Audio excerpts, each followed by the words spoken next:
Think big for better career. শ্রম আইন এবং শ্রম বিধিমালা একটি টেবিলে পাশাপাশি। আইনের কোন ধারার সাথে কোন ধারা এবং বিধি সম্পর্ক আছে, পরবর্তীতে কোনো পরিবর্তন আনা হয়েছে কিনা তা ভালোভাবে জানতে হবে। অনেক বিষয় শুধুমাত্র আইনে উল্লেখ করা আছে, আবার অনেক বিষয়ের ব্যাখ্যা শ্রম বিধিমালায় স্পষ্ট করে উল্লেখ করা হয়েছে। একটি টেবিলের মাধ্যমে পাশাপাশি আলোচনা করা যায়, তাহলে তা আমাদের জন্য বোধগম্য হওয়া অনেক সহজ হয়ে যায়। ধারা 2-এর 1 উপধারায় অবসরের সংজ্ঞা প্রদান করা হয়েছে। শ্রম আইনের 28 ধারায় অবসর সম্পর্কে বিস্তারিত আলোচনা করা হয়েছে। অবসর নিয়ে শ্রম বিধিমালায় কোনো কিছু আলোচনা করা হয় নাই। 2-এর ক-তে উৎসব ভাতা সম্পর্কে সংজ্ঞা প্রদান করা হয়েছে। ধারা 118-তে উৎসব ছুটি সম্পর্কে আলোচনা করা হয়েছে। বিধি 110-এ উৎসব ছুটি সম্পর্কে বলা হয়েছে। বিধি 111-তে উৎসব ভাতা প্রসঙ্গে আলোচনা করা হয়েছে। শ্রম আইন এবং শ্রম বিধিমালা একটি টেবিলে পাশাপাশি। শ্রম আইন এবং শ্রম বিধিমালার উপর দক্ষতা অর্জনের জন্য প্রয়োজন প্রচুর অনুশীলন করা। শুধু অনুশীলন করলেই হবে না, এর প্রতিটি শব্দ, বাক্য, দাড়ি, কমা ইত্যাদি খুব মনোযোগ দিয়ে বারবার পড়তে হবে এবং ভাবতে হবে। আইনের কোন ধারার সাথে কোন ধারা এবং বিধি সম্পর্ক আছে, পরবর্তীতে কোনো পরিবর্তন আনা হয়েছে কিনা তা ভালোভাবে জানতে হবে এবং বুঝতে হবে। সুযোগ পেলে যাদের শ্রম আইন এবং শ্রম বিধিমালার উপর ভালো জ্ঞান এবং দক্ষতা আছে তাদের সাথে আলোচনা করতে হবে। আমরা যারা HR এবং কমপ্লায়েন্স বিভাগে চাকরি করি তাদের জন্য শ্রম আইন এবং শ্রম বিধিমালা বই দুইটি খুবই গুরুত্বপূর্ণ। বলা চলে এই দুইটি বইয়ের জ্ঞান এবং দক্ষতার উপর ভিত্তি করেই আমাদের পেশাগত উন্নতি এবং অর্থনৈতিক উন্নতি নির্ভর করে।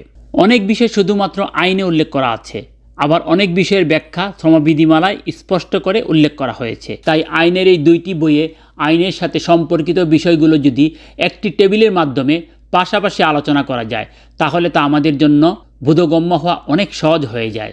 এই ভাবনা থেকেই আপনাদের জন্য আমার এবারের আয়োজন শ্রম আইন ও শ্রম বিধিমালা একটি টেবিলের মাধ্যমে পাশাপাশি একসাথে উপস্থাপন।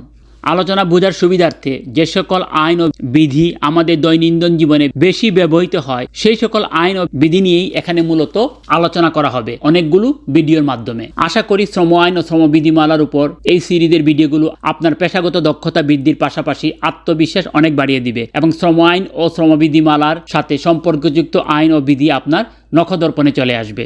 বাংলাদেশ শ্রম আইন 2006, বাংলাদেশ শ্রম বিধিমালা 2015, বাংলাদেশ শ্রম সংশোধন আইন 2018, বাংলাদেশ শ্রম বিধিমালা সংশোধন 2022।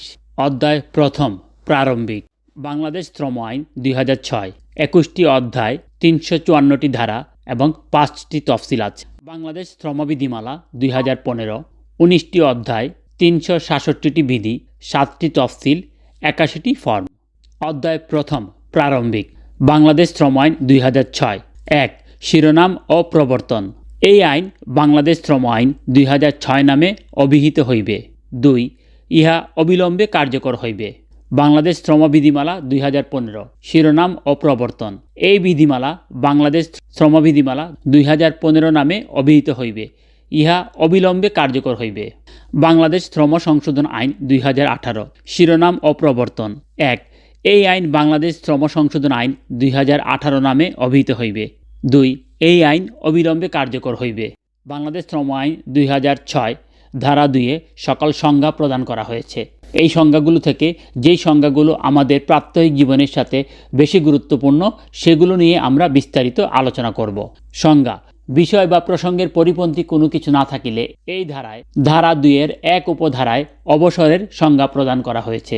অবসর অর্থ এই আইনের 28 ধারা অনুযায়ী কোনো শ্রমিকের নির্দিষ্ট বয়সে উপনীত হওয়ার কারণে স্বাভাবিকভাবে চাকুরির অবসান।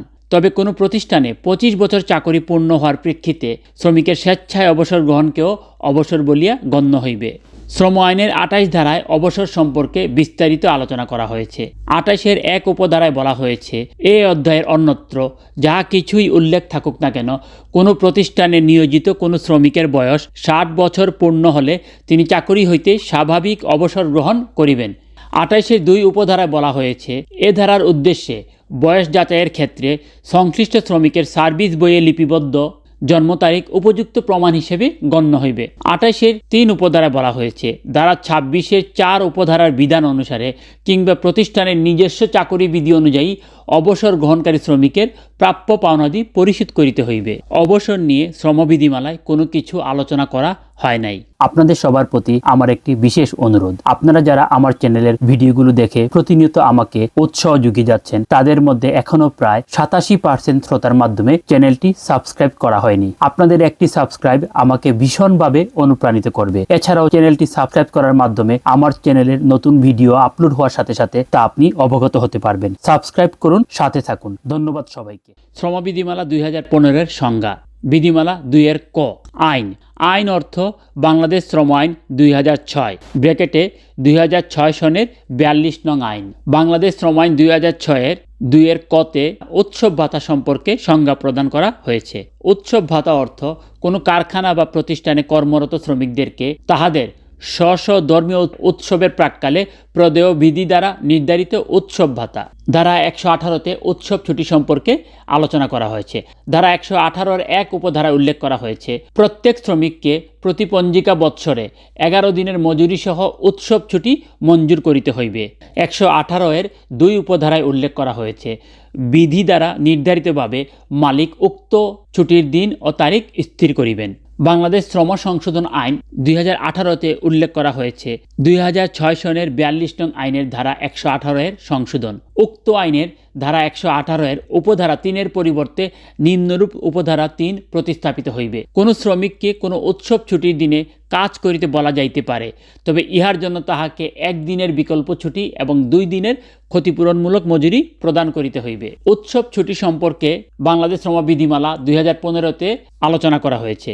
বিধি 110-এ উৎসব ছুটি সম্পর্কে বলা হয়েছে, বিধি 110-এর 1 উপবিধি। প্রত্যেক মালিক তাহার প্রতিষ্ঠানে যৌথ দর কষাকষি প্রতিনিধি যদি থাকে সহিত আলোচনা ক্রমে প্রতি বৎসর 31শে ডিসেম্বরের মধ্যে পরবর্তী বৎসরের উৎসব ছুটি নির্ধারণ করিবেন, যাহা 11 দিনের কম হইবে না।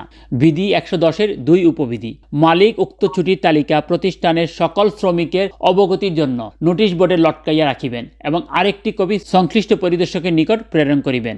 বিধি 110-এর 3 উপবিধি। যৌথ দর কষাকষি প্রতিনিধি না থাকিলে মালিক বিষয়টি অংশগ্রহণকারী কমিটিতে আলোচনা ক্রমে উক্ত কমিটির সুপারিশ অনুযায়ী উৎসব ছুটি নির্ধারণ করিবেন। 110-এর 4 উপবিধি। কোনো প্রতিষ্ঠানে যৌথ দর কষাকষি প্রতিনিধি বা অংশগ্রহণকারী কমিটি না থাকিলে মালিক যতদূর সম্ভব শ্রমিকদের সাথে আলোচনা ক্রমে উক্ত ছুটি নির্ধারণ করিবেন। বাংলাদেশ শ্রমবিধিমালা 2015 বিধি 111-তে উৎসব ভাতা প্রসঙ্গে আলোচনা করা হয়েছে। প্রতিটি কারখানা বা প্রতিষ্ঠানে নিয়োজিত শ্রমিকদের মধ্যে যাহারা নিরবিচ্ছিন্নভাবে 1 বৎসর চাকরি পূর্ণ করিয়াছেন তাহাদেরকে বৎসরে 2টি উৎসব ভাতা প্রদান করিতে হইবে। তবে শর্ত থাকে যে প্রতিটি উৎসব ভাতা মাসিক মূল মজুরির অধিক হইবে না, উহা মজুরির অতিরিক্ত হিসাবে বিবেচিত হইবে।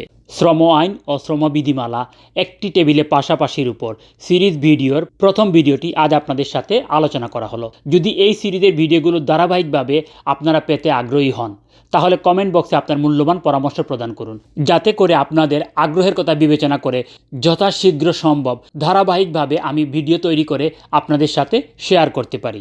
ধন্যবাদ সবাইকে। একটি কথা সব সময় মনে রাখবেন, জীবনকে সফল ও সার্থক করার জন্য সব সময় লার্নিং মোডে থাকুন এবং যা শিখলেন বাস্তবে তা প্রয়োগ করার চেষ্টা করুন। ভিডিওটি থেকে যদি আপনি কোনোভাবে উপকৃত হয়ে থাকেন তাহলে লাইক করুন এবং কমেন্ট বক্সে আপনার মূল্যবান পরামর্শ দিন। এরকম লাইফ চেঞ্জিং ভিডিও সব সময় পাওয়ার জন্য সাবস্ক্রাইব করে বেল আইকনটি প্রেস করে রাখুন, যাতে করে এই চ্যানেলের সব ভিডিও সহজে আপনার নিকট পৌঁছে যায়। এতক্ষণ ধৈর্য ধরে ভিডিওটি শোনার জন্য আপনাকে অনেক ধন্যবাদ। Think big for better life.